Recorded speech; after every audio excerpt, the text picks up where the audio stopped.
La guerra al ISIS, Irak 2016, vista por un español.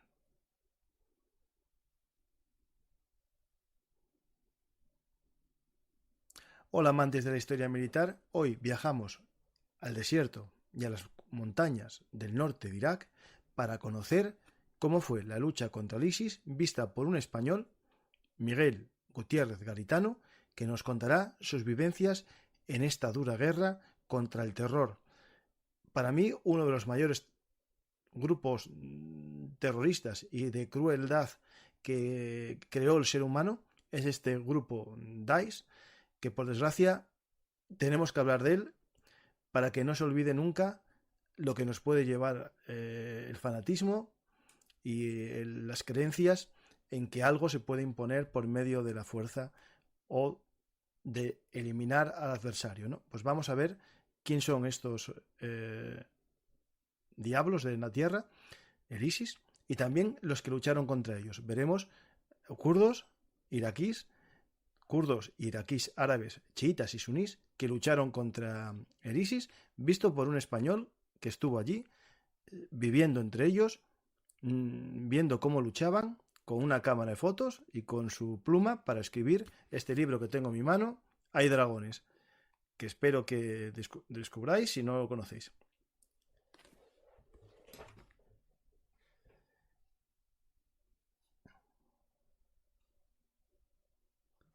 Hola, ¿qué tal, Miguel? Hola, muy buenas noches. Vamos a hablar de algo que te llevará a buenos momentos, ¿no? Recordar gente que conociste allí, pero también muy malos momentos, ¿no? Sí, efectivamente, ¿no? Es como te contaba, pues el título mismo, Hay Dragones, hace alusión a eso, ¿no? Al lado oscuro.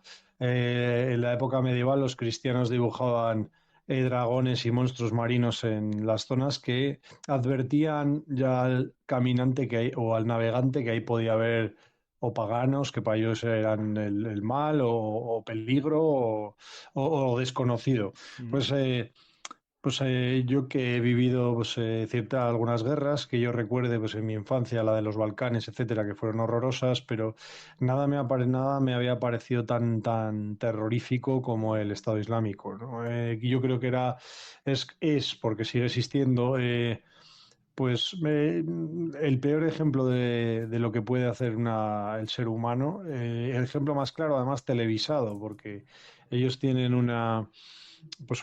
lo que les diferencia a otros grupos es precisamente que empezaron a salir en redes sociales de una manera masiva y con eso consiguieron muchísimos adeptos. O sea, fue Claro. un logro absoluto de ellos.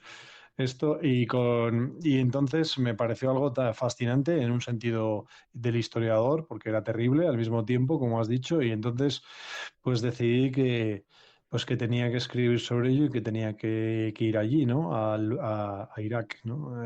Irak podía haber sido por Siria, porque como sabes, esta guerra era mixta.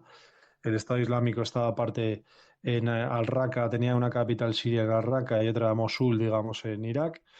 Pero bueno, yo fui a la iraquí, había que elegir, era más sencillo tal Ujú. vez también, ¿no? Claro, porque Siria hay que añadir que estaba en otro conflicto, y aparte del conflicto con el ISIS, tenía otro conflicto, bueno, con 20 facciones, que ya complicaba Exacto. todo mucho más porque no sabes ni con quién hablar para poder ir a una zona. Bueno, la mayoría de los secuestrados periodistas fueron en la zona de Siria, ¿no? Porque en esa zona era mucho más descontrolado, mucho más grupos.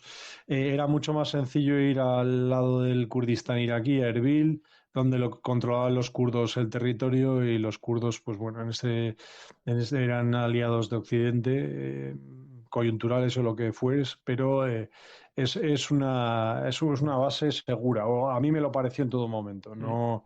no percibí peligro en ese lado y ahí es donde empecé, ¿no? Era una base lógica, además los kurdos habían conseguido contener al Estado Islámico, habían creado una especie de frontera limes de 1.000 kilómetros, que hay que decirlo, era muy difícil proteger tantos kilómetros con los hombres que tenían los Peshmerga, que nunca han sido muy numerosos, y lo consiguieron gracias a Occidente, que también hay que decirlo, porque se llegaron a tambalear. El Daesh, el ISIS avanzó sobre Bueno, es que hizo derrumbarse divisiones enteras en días del ejército iraquí. No, llegaron a estar a 30 kilómetros de Bagdad. En 5 días. Claro. En 5 días tomaron Mosul, en 4 días. Y al principio eran 500 hombres en rancheras. Bueno, esto no es del todo cierto tampoco. Una vez que investigas sobre el terreno, a mí me decían, y me lo creo totalmente, que hubo unas maniobras en Mosul justo el día que llegó Daesh. La mayoría eran baacistas, generales que habían servido con Saddam Hussein, y era un complot que se habían unido con el Estado Islámico, ¿no? Porque si no, ese milagro de que 500 señores salgan del desierto sirio en rancheras y tomen una ciudad que tenía 100.000 soldados es imposible. Entonces fue como una especie de complot de la facción radical sunita de sectores baacistas. Entonces le llaman los 100 días del Estado Islámico, que avanzan como sin parar, nadie les detiene. Los propios kurdos, con esa fama de invencibles o de valientes que tienen los Peshmerga, dudaron, se tambalearon, retrocedieron al principio casi en desbandada, y cuando van a entrar en Erbil, en la capital, los para la aviación occidental, o sea, los frena en seco, ¿vale? Y ahí, pues los kurdos, también con fuerzas especiales occidentales, que los refuerzan, les dan moral, etcétera, pues consiguen rehacerse y plantear una defensa, y cuando yo llegué la habían conseguido y ya tenían unas líneas, ¿no? Entonces recorrí el limes kurdo, lo que yo le llamo ese limes con el Daesh, y lo recorrí entero. O sea, estuve en 5 puntos de este lugar, conviviendo con distintos regimientos y voluntarios, desde Sinjar hasta Kirkuk, que era Dokuk o Kirkuk, que es la zona sur. Entonces, bueno, pues ahí tuve una serie de experiencias y también cosas que te contaban, que están estructuradas en el libro en la primera parte, ¿no?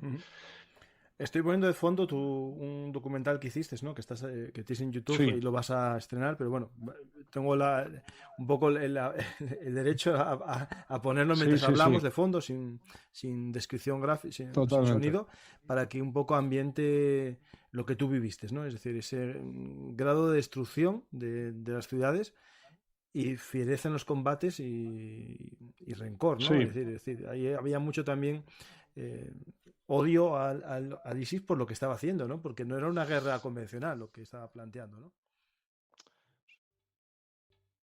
¿Te está gustando este episodio? Hazte fan desde el botón Apoyar del podcast de Nivos. Elige tu aportación y podrás escuchar este y el resto de sus episodios extra. Además, ayudarás a su productor a seguir creando contenido con la misma pasión y dedicación.